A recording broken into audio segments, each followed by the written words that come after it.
Llegó la hora de conectarte con Jáquers, profesionales, emprendedores, innovadores, líderes, agentes de cambio. Y ahora su moderador, Javier Hernández Acosta. Saludos, bienvenidos a otra edición de Jáquers. Esta vez estamos en Tallinn, Estonia, y vamos a tener una estupenda conversación con Ragnar Siil, una persona que ha estado muy involucrada con el tema de las industrias creativas y del ecosistema creativo aquí en Tallinn. So welcome, Ragnar, to this podcast, and it's really nice to be here. We just finished an interesting talk regarding creative economy development, so thank you very much for your time. Hola and welcome. Ragnar, we always start trying to understand our guest. Tell us a little bit about your background, your personal background, academic background, and how do you get into the creative industries? Well, if you know Javier's background, it's basically the same. It's like one-to-one. I started actually around 12 years ago in the government, working in the Ministry of Culture, hardcore culture policy. Okay.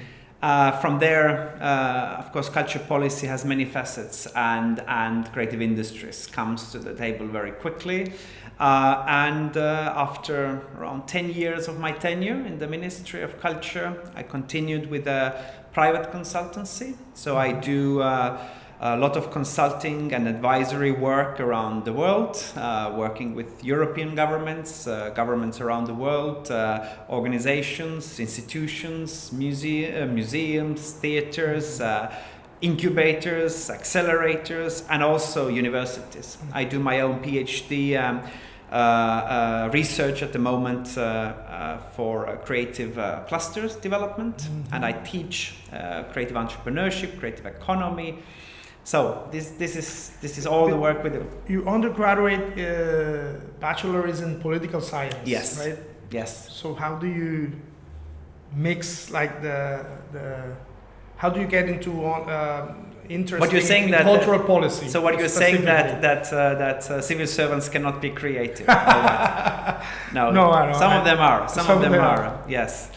They often say that, what are the two most creative sectors of them all, They say it's organized crime and bookkeeping. So many people say the same thing. That's true. So yes, my background is in political science, and I think this was important in terms of understanding the kind of the policy structure behind what I'm doing. Now I'm doing my PhD in management, kind of as a field, which again was my decision because after working for almost 15 years with creative industries, you have so many entry points to creative industries. Right. You can look at, for example, my main focus is understanding how creative clusters work, physical creative clusters, like the place we are now.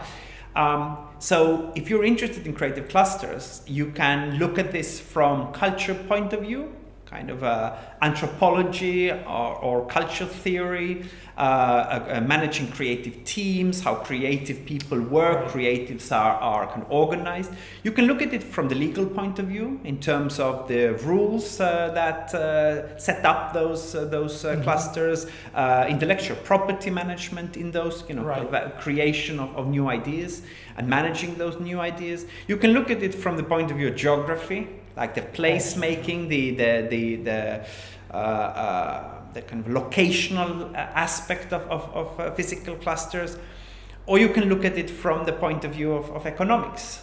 Right. In the economics, either you look at the numbers, the profits, the value chains, the value proposition, or you look at it from the point of view of management. So, and all of them for people like us probably are exciting. Yeah. And to understand the phenomenon, of course, you need to kind of bring those sides together.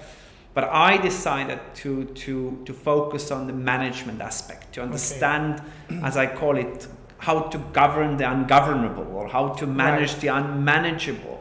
And my starting point was to kind of challenge the stereotype Often, if people can't explain something, they put the word creative in front of it. Just that kind of, it doesn't need explanation. It's something, something crazy, something, this is a spark, it's some gut feeling, it's organic, it's chaotic, but it works somehow because it's creative. And if you work with creatives, if you talk with creatives, we are here in our office in a creative cluster, you see that actually lots of processes are much more structured than maybe stereotypically understood. Right. So maybe creative processes taking place within those creative clusters are not so chaotic after all. Mm-hmm. So that's what I want to have their own way of working. And but before continuing with the cluster thing, because of your experience, you were part of the whole development and awareness of the creative economy in Estonia. So how can you describe anything that you can mention regarding that beginning of the awareness on the creative industry's potential? Yeah, it was just a decision. I mean, sometimes the long walk starts with the first step. It was in 2005 when actually it was because of the support and initiative by the British Council. Back then they were very active in the region and they brought the creative industries notion with them. Okay. And basically what they said was, we help you to map your creative industries for the first time. That was back in 2005, and that's it. Then they backed off. But when we looked at the results of the first mapping, we looked at how much it actually contributes economically, how many jobs are involved with this, how many people are employed in the sector. We understood that there's something more. In addition to that, as I was mentioning to you, creativity and culture has a very special role in Estonia. I mean, everybody says that, but here we are crazy in culture consumption or culture participation. What could be the main reason for that? It's identity. It is strong sense of identity. For example, singing is part of our identity. Our singing festival, which brings together every a few years, 100, 200,000 people in one location to sing in a country with around 1 million 1.3 million population. This is something that unites us. Our struggle against the occupation in 1980s against Soviet Union was titled the Singing Revolution, because people came peacefully to sing year after year. At one moment there was 300,000 Estonians singing on one field for freedom. Every third Estonian was there. So that gives another sense.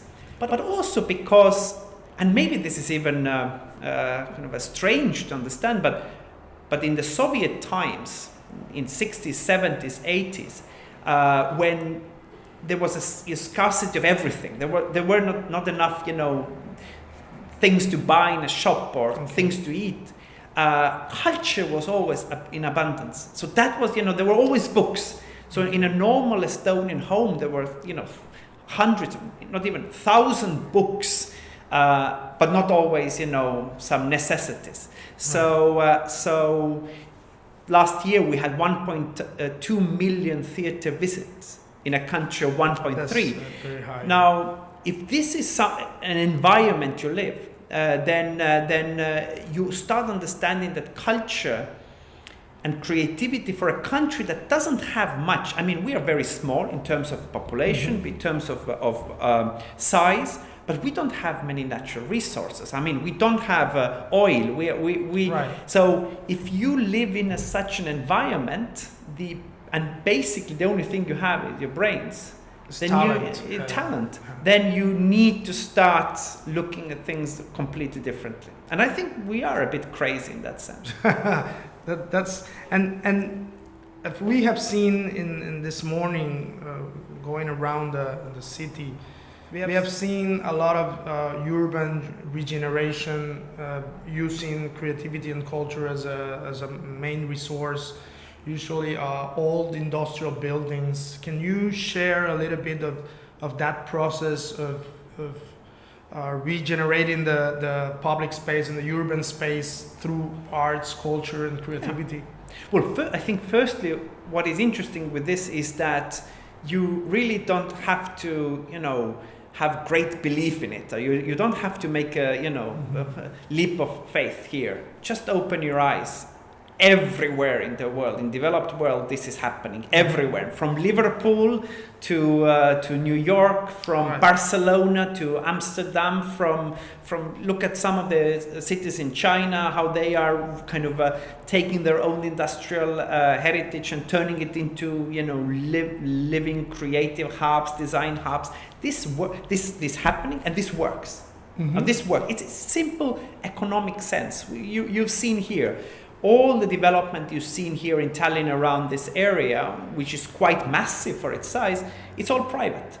It's business. Wow. It's a business plan. It makes sense. So it's economic. It's sustainable. It's sustainable, and then you have those spillover effects. Right. So the apartments that were just recently, just 5 years ago, so cheap and people didn't want to live here and they've even moved out. Now you can't find an available room here anywhere to buy or to rent because it's completely the kind of the value of the city space goes high. Now when this happens, that has both positive and negative effect, and this needs to be very well balanced. On negative side, what is a Soho effect? Gentrification, prices go too high, and usually the first ones that have to leave are those.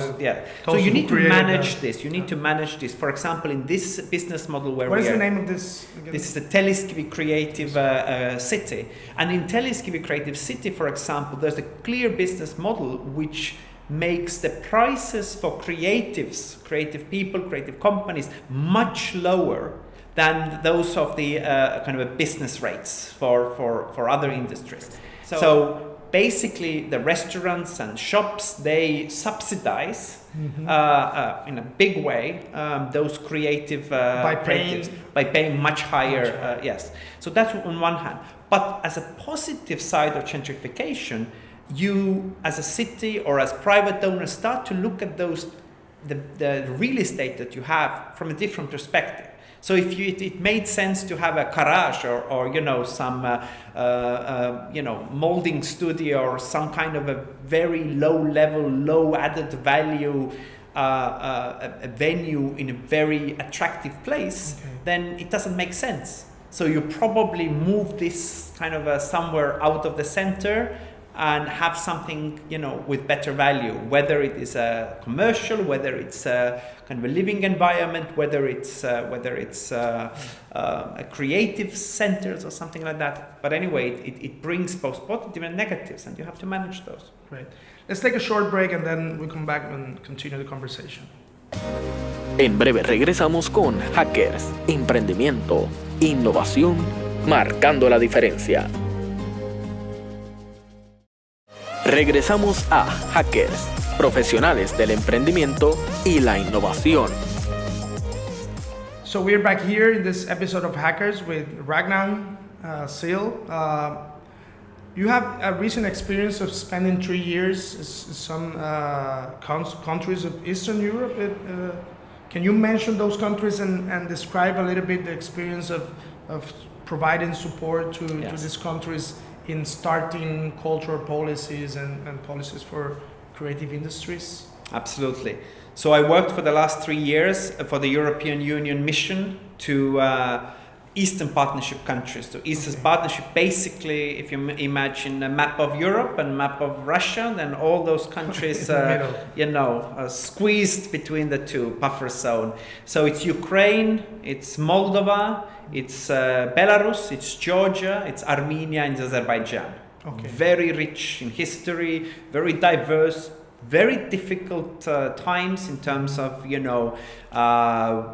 wars and occupations in Georgia and in Ukraine, active war activities in Ukraine, sanctions, economic crisis, and all of that. Wow. And within that, Europe sees as one of the vectors for development of those countries. It's not only just, giving development aid and supporting the civil society and building roads, but also through supporting the culture creative sectors. So that's the policy of the European Union.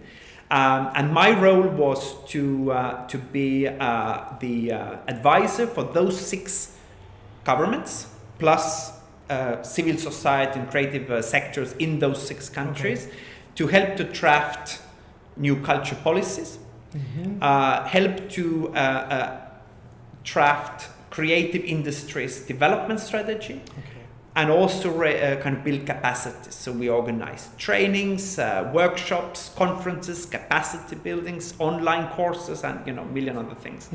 And again, there's so much happening there, so much happening. Where government doesn't work, a private sector comes in. So the nature doesn't allow an empty space, as we say here. And before the interview, we were talking a little bit of the booming of Estonia in terms of economic development, but also social development and development in general. And there's a lot of conditions that make it happen or help and foster that development. What do you think had made Estonia different and so accessible to this startup development and economic booming in the last years? Well, I think the right answer would be smart people, good genes. No. We can. No. I think one very important element you have to look at is your weaknesses, because if you have a very good life, if everything works for you, then you might lack that motivation. Where did we come from? When the Soviet Union collapsed, we have to start rebuilding our country.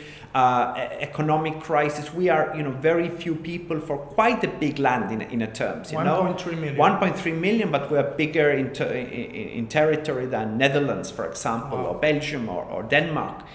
Which means that we're quite a few people for quite a big land. Which means that, and we live across the country in very small communities.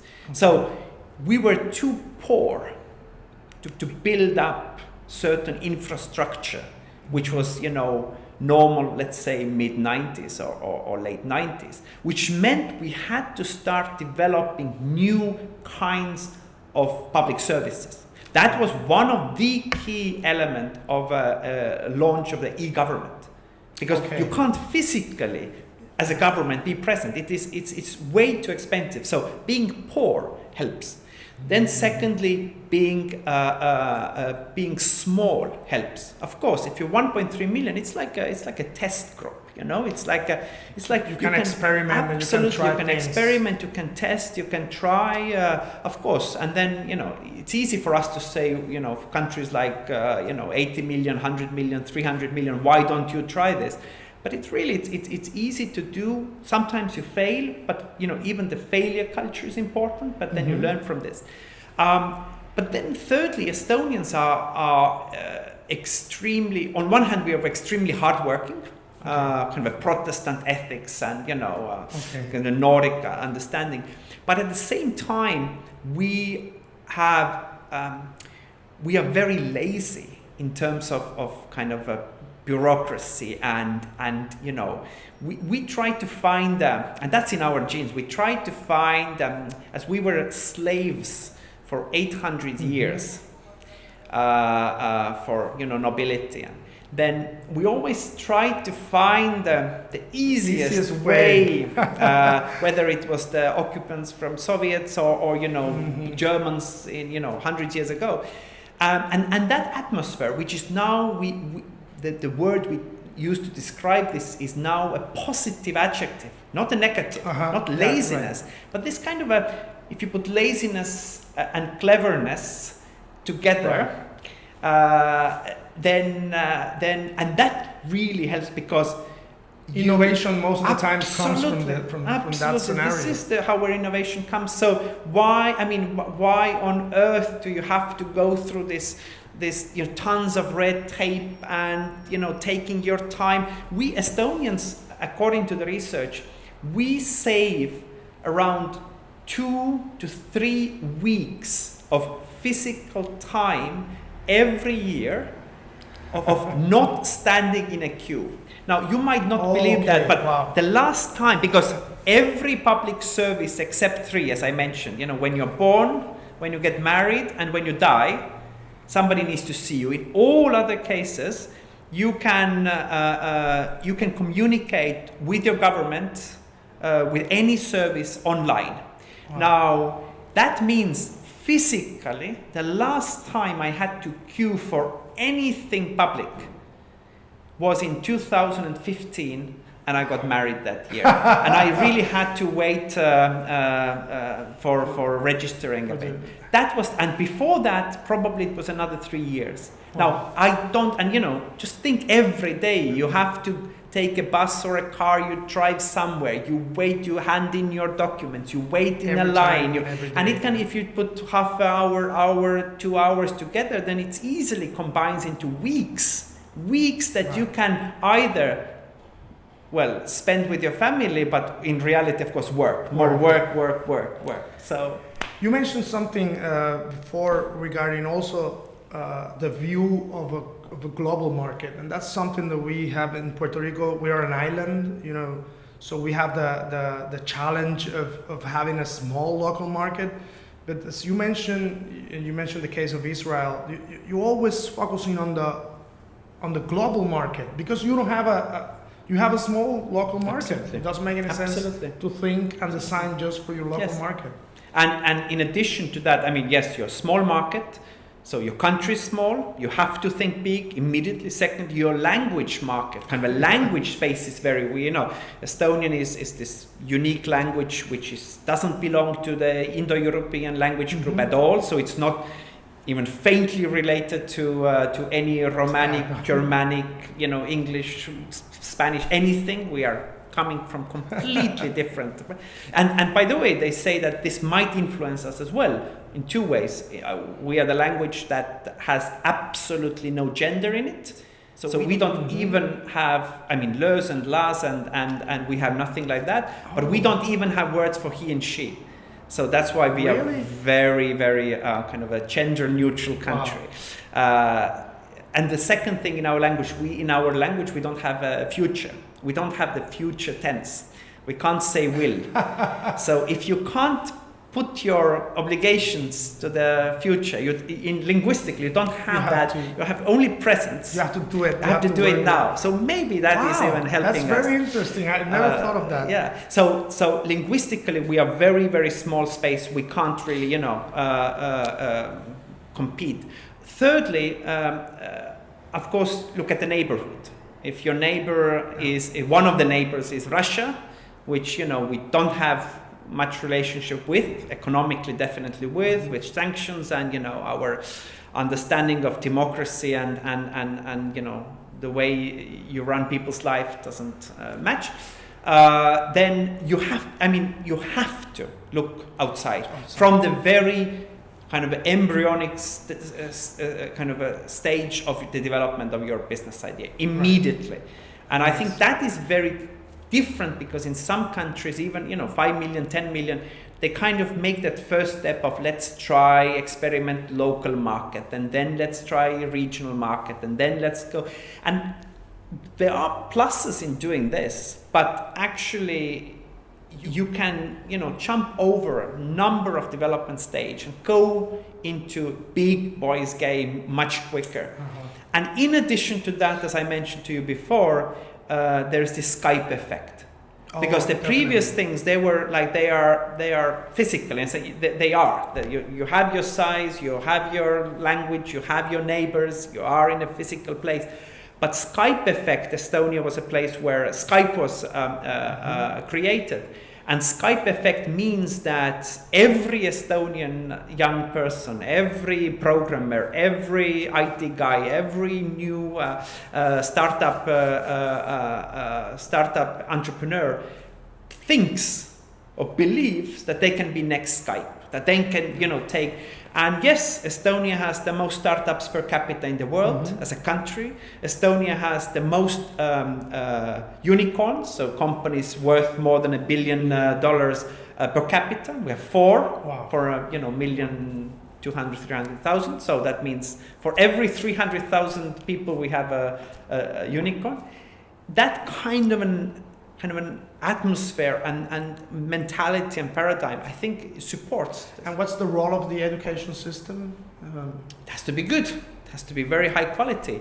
Estonia is ranking constantly as top 3 country in the world in PISA test, especially for maths and science. For maths and science, we were the 3rd after South Korea and Finland. Wow. So it is a world-class education here. Of course, in terms of universities, that's a weakness. Not that our universities are weak. We have some of the best universities. Our big universities are top 500 in the world. So as a small country, having world-class universities is very good. But still, in a global competition where borders are open and you have Germany, you have UK, you have America free. Of course, it is tough because many talented people go study abroad. Okay. Some of them come back, some of them don't. And that's the point of developing such an open kind of a startup ecosystem in Estonia. That on one hand, bringing those talents back, but even more importantly, bringing other talents here. So it doesn't matter, our young people can go, but then others come. And that kind of not being one-way street is, I think, important for a country of 1.3 million. Wow. Well, thank you very much. We have a lot to talk. I hope to continue the conversation in the near future and hopefully some collaboration soon. Thank you very much. Bye. See you in the next episode. Gracias por habernos acompañado en Hackers. La próxima semana los esperamos en un espacio en donde seguiremos en contacto con los profesionales que dejan su huella a través del emprendimiento y la innovación.